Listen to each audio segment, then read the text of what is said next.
Hello नमस्कार साथीहरू। आज म नयाँ कम्पनीको नयाँ रुमहरू मेरो नयाँ रुम देखाउन गइरहेको छु साथीहरू। यो चाहिँ हाम्रो यहाँ खाना खाने बस्ने यसो गफसफ गर्ने ठाउँ हो। यहाँ यसो कपडा सुकाउने ठाउँ पनि छ। त हाम्रो बेडरुमतिर जाँदैछ। यो चाहिँ हाम्रो बेडरुम हो, तीनजनाको है। तीनजनासँग अहिले बेड ठुलै छ। बेडरुम तीनजना मजाले बस्नुहुन्छ। यो चाहिँ मेरो हो।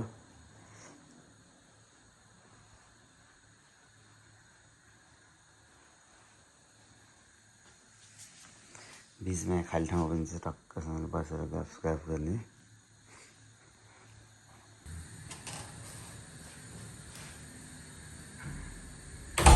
जुत्ताहरू राख्यो यहाँ। यसो अब बाहिर हिउँ छ,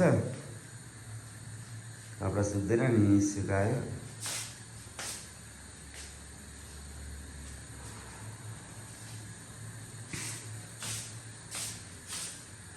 यहाँ अब 1 महिनामा पुग्ने सामानहरू यहाँ राख्नुपर्छ फ्रिजमा।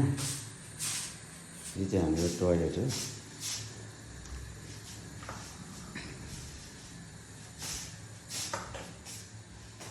एउटा सानो वासिङ मेसिन छ, 7 किलो जान्छ यसमा। 3जना ठक्क मजाले पुग्छ। ए कपडा हिटरमा सुकाउने गरेर चाहिँ हामीले यस्तो।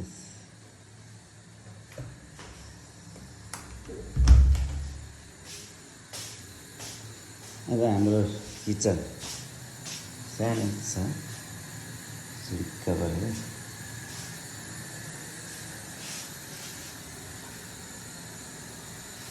म चाहिँ तातो पानी खानालाई तताइरहेको छु।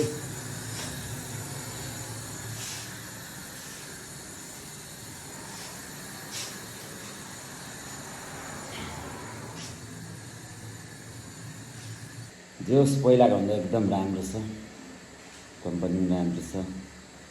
तपाईँलाई कस्तो लाग्यो?